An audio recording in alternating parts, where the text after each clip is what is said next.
an hour, and we're into the show, and it's time for some Tony time. Let's get ready to rumble. Hola, bon dia, Griep. How are you, Tony?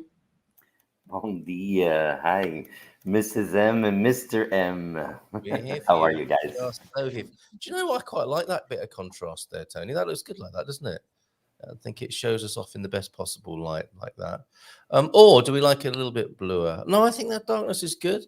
Tony, you have been on a trade mission. You have been getting people excited, I think, about coming to Portugal, right? I think so. I think people are excited to come to Portugal with me or without me. So I'm just a vehicle to have the privilege to show them around, and it was great. What a great week, Carl. What did you I mean, do? What did you do with these people, Tony? Who were they, and where did you take them? Could you give us a little bit of a replay on the tour? sure. They're realtors, professionals, investors, buyers, clients, friends. We call them friends from the U.S. and Canada, and we showed them the north of Portugal. Portugal is just not the Algarve and Lisbon and other points in between. Okay, the Well said. Minho Yep. is one of Portugal's best kept secrets. You've heard me say that many a time before. And so we started trip in Porto, and we were there for 2 days, visited some real estate opportunities, because that's what it's about, showing the culture, the people, the wine, why it is first that you should consider moving here, right? Yeah. And then of course, just some real estate developments. We went to the Douro Valley, beautiful Favaios, as a matter of fact. Everybody thinks of port wine, but there is a sherry there called Favaios in a Is small there? village. Yeah, and it's most Mm, people don't know. They only think of port wine. So there's a lot more to show than just port. And then the Minho region. What can I say? Everybody loved it because then we also went to Spain, of in course. Galicia, the southern region, Bayona, Vigo, La Guardia, and the whole region. Met with the city hall presidents. Oh, The did you? cámaras. Of course, it's part of Yeah. there, and getting to know why you should consider the Minho region. They loved it. Everybody loved it because nobody knew. No, people don't know what they don't know. They really don't, and they Sure. think. And so it is so many opportunities here, but also the cost of living is cheaper. You see this Mm, view behind me. That's in Camino. That's where the Minho River meets the Atlantic. Exactly here. Let me get out of the way. Or zooming in there. Oh my word, that's so beautiful, isn't it? It's a delta, Yeah, possibly. exactly. Yeah. And that's where you have Santa Tecla. There, we went up there. It's a viewing point. Caminha is there as well. And, this is where the Minho River, it kind of kisses it hugs and kisses Santa Tecla in Caminha before it hits the Atlantic. So Oh, that's just the way I put it. well, no Because wonder they want to travel around with you with descriptions like that and treating them to a sherry that they wouldn't otherwise discover if not for being with you. And you said there, Tony, about people don't know what they don't know, and I suspect you discover things as well, right? Things you didn't know when you're talking to people from the US and Canada and their perceptions of Portugal. What did you learn this time? What are people saying? Is it slightly better known, or is it still pretty much a mystery to these real estate agents that are coming from America and Canada? United States and Canada. well, thanks to me, it's not a mystery anymore. True. Which is a good thing. But there's plenty of room for everybody, and it's still unknown. It's still lots of opportunities. There really are. Yeah. And when you talk about the community, and you can have this anywhere in Portugal, it really is. Portugal is based upon values and community. People, the grandparents help raise the grandkids, etc., in a nice little tight community. You have that all over Portugal. Up here in the north, you have it as well. What we have here, probably where nowhere else in Portugal has, is a more lush and green area. It rains more, right? And so it's going to be naturally the green you see up here is not the same green in the Alentejo or the Algarve or even Coimbra for that matter. It's a different green. It's a very lush green. The mountains, Mhm. what you have here, the vineyards, right? People have their own little vineyard as well. Like in the areas around Lisbon and Coimbra, everybody has their own little plantation, their vegetable garden, their little wine production for consumption. Here, lots of opportunities around the wine sector, the tourism. Lots of opportunities in the commercial end of it because it's undiscovered yet. And so it will be. You write it on a stone. In about 10, 15 years from now, what the Douro Valley was maybe 20, 30 years ago, this Minho region, when you have to do with lots of companies, hotels, I mean, we're talking big brands. You know, Symington, for example. Symington invested Yeah. a few million euros here in Monson, okay, in a hotel, a luxury hotel, and they're used to in the Douro Valley, right? They're predominantly in the Douro Valley in the port wine, and they invested in the Alvarinho wine.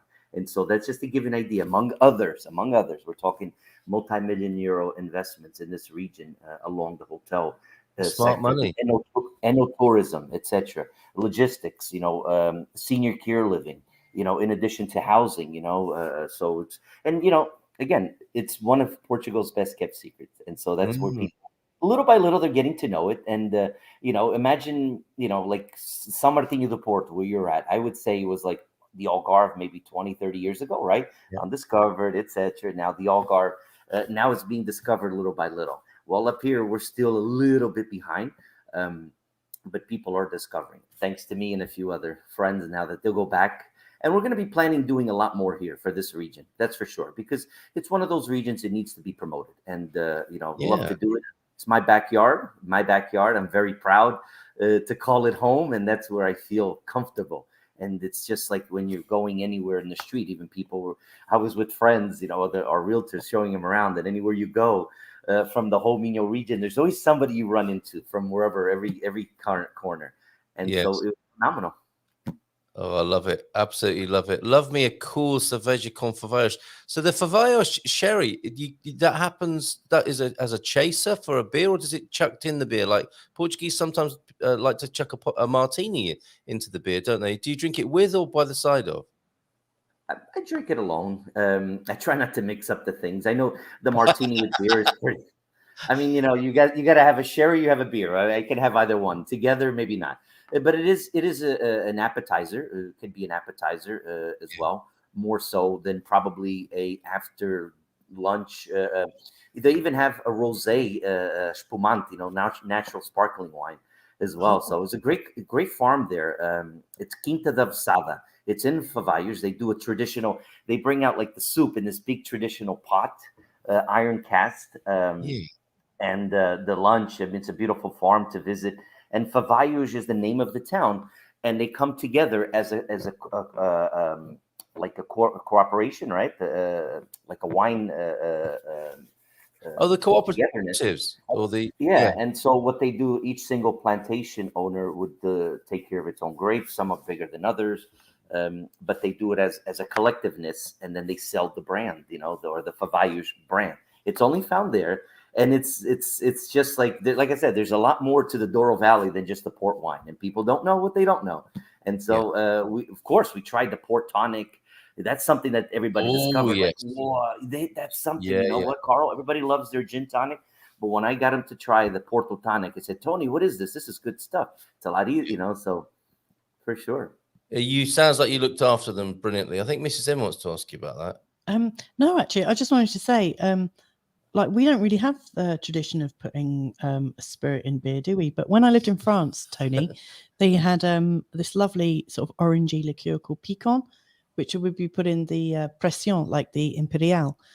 So you'd get a lovely extra little lead in your pencil. Yeah, and like this strong orange liqueur going into their lovely light beers was just divine. Amazing. Really good. So I think there are some lovely sort of cultural. I just think adding anything into beer, like port, that just sounds great. Sounds wonderful. I'll leave you boys to it. That gets a thumbs up from Miss French. You can also have it's like a pomegranate. It's red, right? They call it like if you want to have a Shirley Temple. Grenadine. They also, because it adds a little bit of sweetness, or some people may put a little bit of 7-Up or something. It's just to give it a little bit of color. So the French definitely, I could see that, because. And even the Portuguese, they love to have it. You know, I like my martini just straight on the rocks, or, you know, with a little lemon, or even just the Favaios itself, or port, or Porto tonic. But definitely, it's a great drink. That is a great drink, and this kind of seems to be catching on as an alternative to the what's that really popular one with the rum? What's the not Cuba Libre? The Cuba Libre. No, what the one with the sugar and the rum and lime in it, the very popular The mojito. mojito, the party starter. I think the Portonico is definitely moving into that sort of territory around the world, isn't Port it? and tonic. That sounds fantastic. It certainly is. What a terrible time So- to stop drinking. Yeah, sorry about that. You can watch me. You can watch me. Okay. Mrs. M, like I think Randy likes the occasional French liqueur or alcohol dropped into a pint from what he's. I think he spent a lot of time in France, so he'll have experienced that as well. Excellent stuff. Well, now, what do these presidents of the cameras think, Tony, when you're bringing your busload of folks to see them? Because they must think, why would anybody want to come and see us? We're just living our lives here. That must be quite an interesting moment when you say to the president, "I want to introduce all these people to you." Yeah, it was one real funny moment was, I know, well, this one president of the city hall of Valencia, Dominio. Okay, I known him for more than 20 years since living here. It's a funny story because of a property we sold that when he was the mayor of another city hall next to this county, and I didn't tell him it was me. We organized it. He knew that he was receiving a group of realtors, investors coming in to look at. And so he's looking at me. So tell me where you're from. And I asked him, says, look at me without the beard and 20 or 40 kilos more thinner. And he almost flipped out of his chair. He gave me a great big hug and says, oh, I didn't know you were behind this and stuff. And so they love it because you know what it is? Governments, you got to realize something.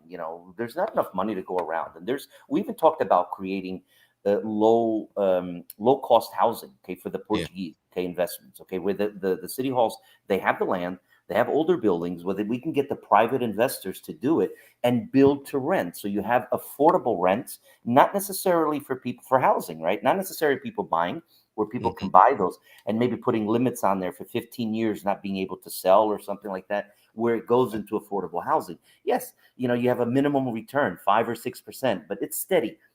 Because people here think Portugal is all about the rich and famous, and no, it's not for millionaires. Portugal is for everyone. You have it all. And so when you get involved with these city halls and for lots of investments that involve private investors in the sector, they welcome it because you know what they know fully well that they don't have the money. They may have a building, but they don't have the money to renovate it and maybe to make it for student housing, for example. There's universities, so you need for teachers, you need for students, you need for a growing population of immigrants that are coming in, you know what I mean, for working class. And so you need that affordable housing. So when you have these discussions with them about all the possibilities of growing the tourism sector, the eno-tourism, and we're going to have scheduled meetings again sometime during the week, in the next couple of weeks, because we want to explore these possibilities to really do something to grow the region. And that's what it's about. That's what real estate is. Real estate is makes about such sense, Tony. And it's not that difficult, is it? We're having the same sort of conversation here as we have with Bobby O'Reilly, with Savikat Anna. This, the whole Mais Habitation thing, sorting out the housing problem for Portuguese people, kill the golden visa, make ALs more difficult, and they're getting involved in all this political long grass. What you just said there makes complete sense, doesn't it? The municipalities have the land. There are investors who want to invest in the country. They can see the sense of building affordable housing for people. If there's a lack of it, there's business in it, isn't there? And investors may well want to do that for a steady return.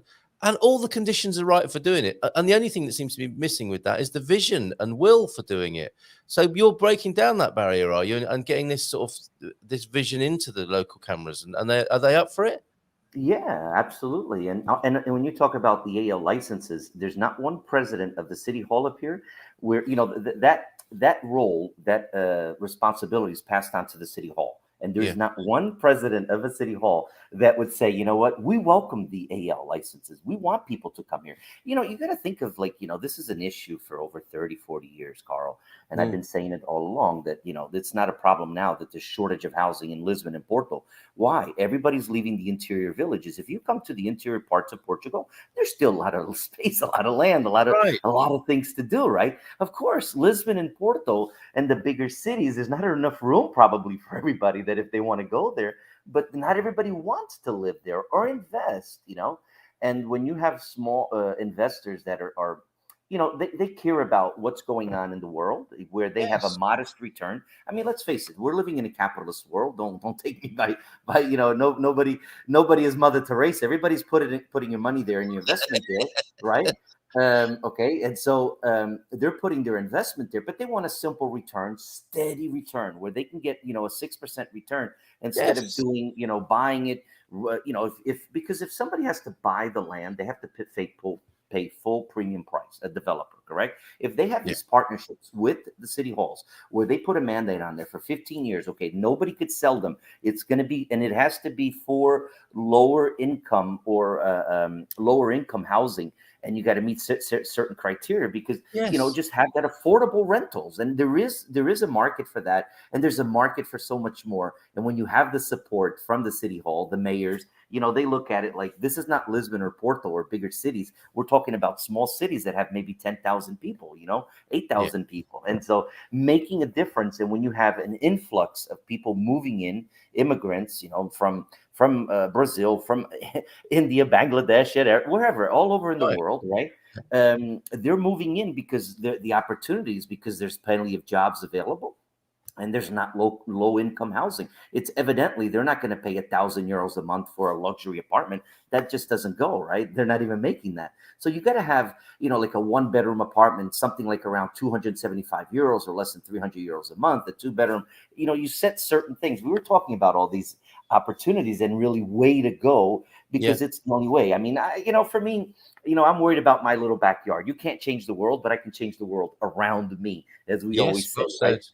Yeah. And No, that's fantastic. I love it, Tony. And this vision's so important for the future of this country, I think. And you know what strikes me is it's not that difficult an idea to get your head around, is it? And I suppose people are just set in their ways, habitual, and you know it hasn't been like that, so we're not going to start doing it now. But it makes so much sense to have that interest from inward investors who want a nice steady return, nothing too risky.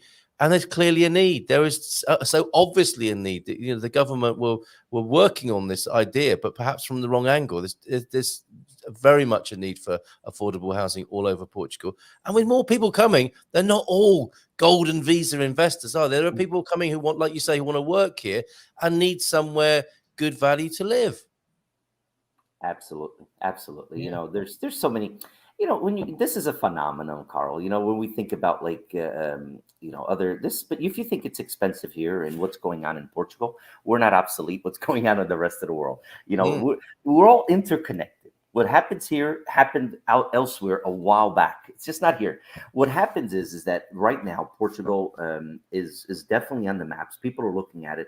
Affordable. It's affordable. Cheap? No, cheap is not the word, and it's Yeah. still extremely affordable. Maybe even for a Portuguese, it's become maybe unsustainable for somebody living in a big city, buying a house or renting, etc. Yes, in the bigger cities. But if you go around the central parts of Portugal, the more obsolete, more interior wise, even up here in the Minho, even in the Alentejo regions, away from the coastline, away from the buzzy where the tourists, everybody wants to be at the same place. They want the view to the ocean. They want the quality luxury, and they don't want to pay for it. That's normal. You know what? That's fine. We don't waste time with that because it just doesn't exist. You know, but there is an option for people that want to come to live in Guarda, okay, in Viseu. They don't mind working. I mean, I remember immigrants when my parents immigrated, like most people immigrate. When you immigrate to a different country, they're worried about the safety, education, putting a little money together, saving, Yeah. etc. How do you think people do it when they migrate to other countries? You know what? People that are going to be coming to work here, they're not necessarily going to be living or working, you know, in the best in the tech fields, etc. Those are jobs that even Portuguese, you know, but normal remedial jobs, people going to be living here, working, getting a better life here, Yeah. living in Portugal. You got to have homes for them, of course, and it's going to happen because you know what? I believe that always that some changes will have to be made, and it has to go through the private sector, private investment. We don't have here a culture of building to rent. We don't have that. It's unfortunate. You have that culture Right. in many other countries in the world where they build affordable housing to be able to Why rent. is that, Tony? Why is that? Because is that kind of a revolutionary sort of residual revolutionary thing that the houses were provided for people in the dictatorship, but that kind of broke down and the supply just ended since the 70s? What happened there? Why is there not a build to rent culture in Portugal, do you think? Capitalism. Okay, you took it off in a different direction after the No, political change. it really is. You know, it's hard to find. It's hard to find to buy a piece of land. The developer, you got to. It makes sense. a developer. That's why it has to go through the city hall. It has to go through the cámaras. It has to go through the government. They're the ones that the owners of the most empty buildings. Okay, they are. It's so true. They're trying to figure out schemes, aren't they, to pull property back from they're private the owners owners. of those empty And they're buildings. the owners of the empty buildings. Yeah. And the land. And what they need to do is make partnerships with these private entities, okay, where they're going to say, you know, okay, 15 years, you could build it, but you can't sell it. It's build to rent. Okay, you're going to have that modest return, and that's fine. You know what I mean? There's people that are going to willing to do that, but the government has to open that up. And what that's going to happen, because if a developer pays premium price for land, what does he want to do? Carl, he's going to want to get the maximum return. And even, you know, he's paying, you know, like 3 times as much because land is very expensive to build. And so it's just not possible. So I say it's capitalism because people, you know, they're some are more greedier than others, of course. And, you know, and that's fine. But that's a capitalism. I have nothing wrong with that. If people are willing to pay for it, who am I to say it's not worth that? That's the thing. People are willing. You know, you say, oh, it's not worth 500,000. Well, if people are paying that, then I guess it is worth it, right? Yes, indeed. Yes, indeed. Right. I want to ask you a couple more things, perhaps sort of a lighter-hearted content here about cocktails, because Pete needs some help with some unusual cocktail ideas. But before we go there, were you not taking a bit of a risk taking your trade mission people to Spain, or are you certain that they're not going to want to settle in Spain anyway? No, you know what? I was just in Spain yesterday. I'm going to be going there today. I'll be going there tomorrow for a birthday party. Right. I go there like every other day, or if not every day, just for a small drink or wine or whatever, pour petrol. You know, you know, now people, there's a very, it's a micro economy. Because the Spanish, the Spanish come to Portugal and the Portuguese go there, you know, and it's, you know, living here is a lot cheaper. It really is. And that's why a lot more Spanish do come here, because of the food, because of the people, everything. And so the Portuguese go there. You know, I think the Portuguese go there so that nobody knows them. They want to run away from their neighbors that have the holiday homes here in the beach areas. You know, they don't want to be bothered by them. So they go away where nobody knows them. You know, but it really is. I think, you know, Spanish incursion was, we built up these fortress years ago. Now it's encouraged, you know, and that's where you see. So they've got the message. No risk. Taking, having people's heads turned by taking them over to Spain. I mean, I was going to say legend has it, but I mean, you know, people's the view I think is that it's actually easier to settle in Portugal than it is in Spain. People that have been settling in Spain for a very long time. A lot of Brits love to go to Spain, of course, but not such good news you hear from Brits with holiday homes or homes in Spain anymore. Certainly, I think the money's on Portugal for being the most attractive place to be still, right? Yeah, you know, one of the biggest concerns, think about this, okay, and that's probably what makes a difference. But one, the residency status in Spain is a lot longer. It's almost 10 years, right, for you to attain residency, okay, and becoming a citizen. Portugal is half that amount. Right.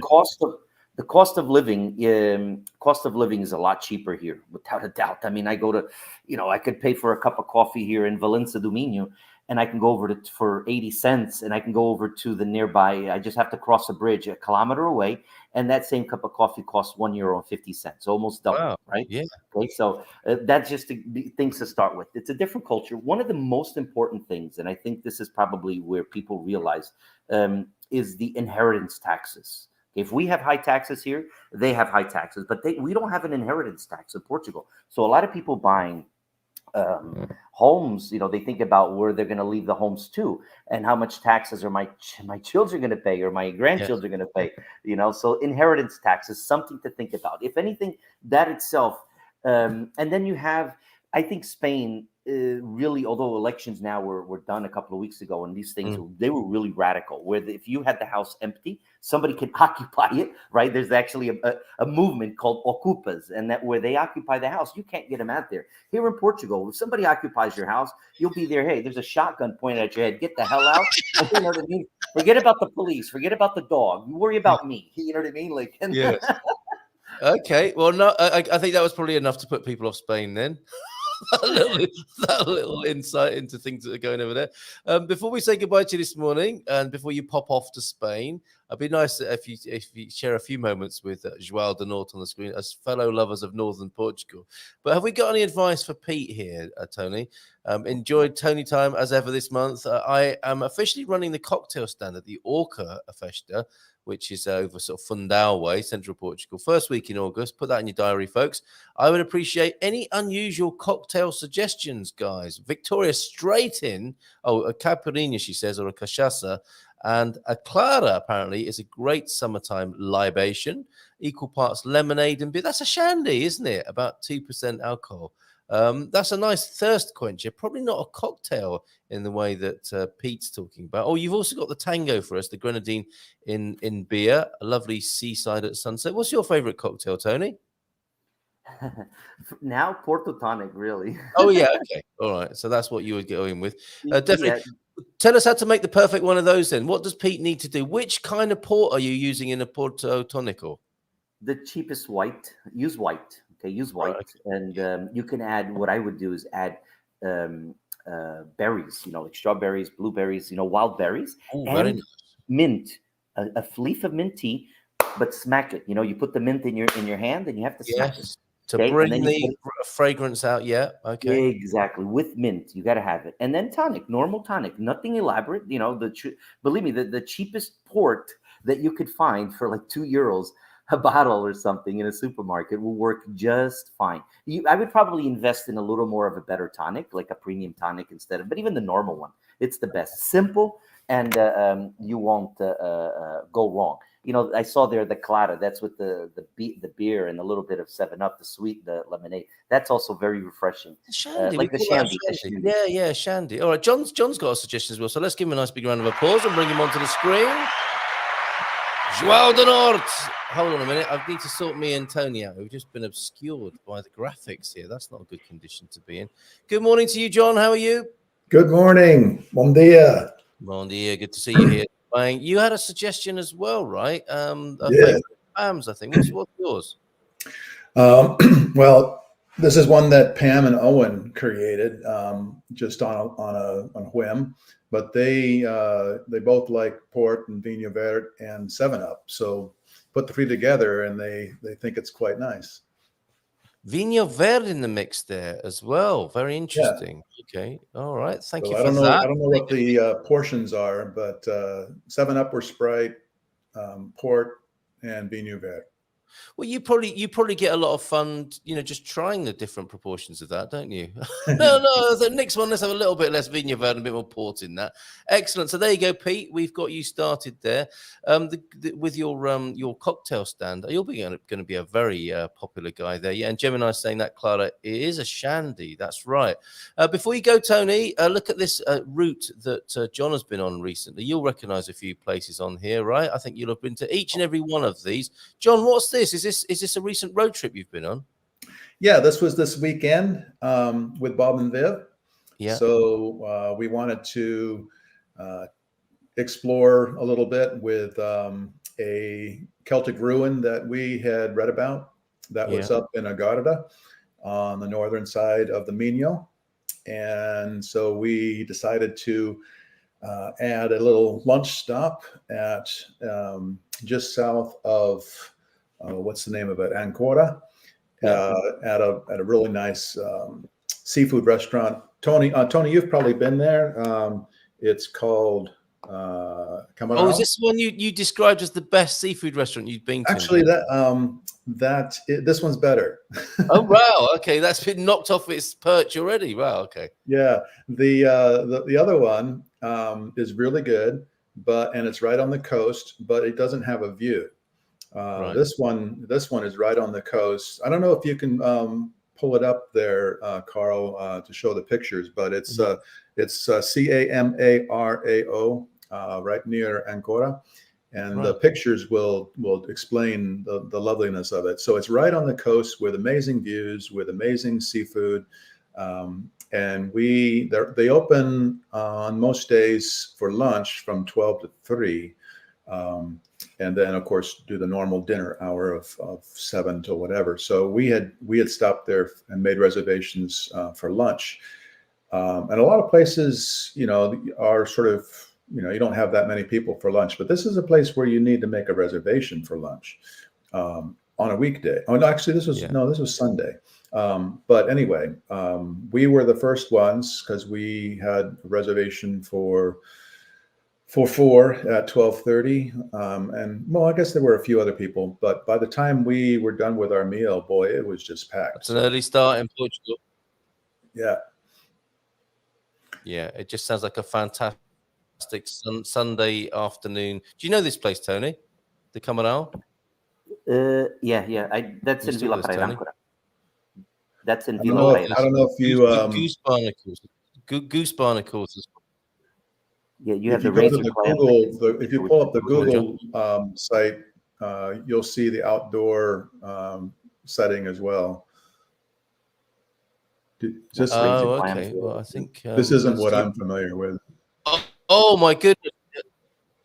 But that lovely pot of seafood stew and arroz de marisco there, and a decent pudding as well. Yeah, I'll come back to the outdoor pics on that. Is this their actual website? Amazing. What? Yeah, I couldn't tell.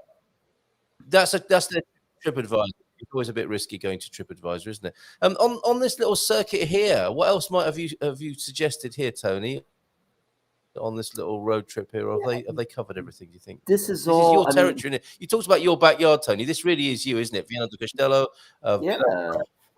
LaGuardia is definitely a great place to visit because it's just over. Well, you could take the ferry, but if you drive into Vila Nova de Cerveira, take the bridge over. It's a really beautiful viewing point.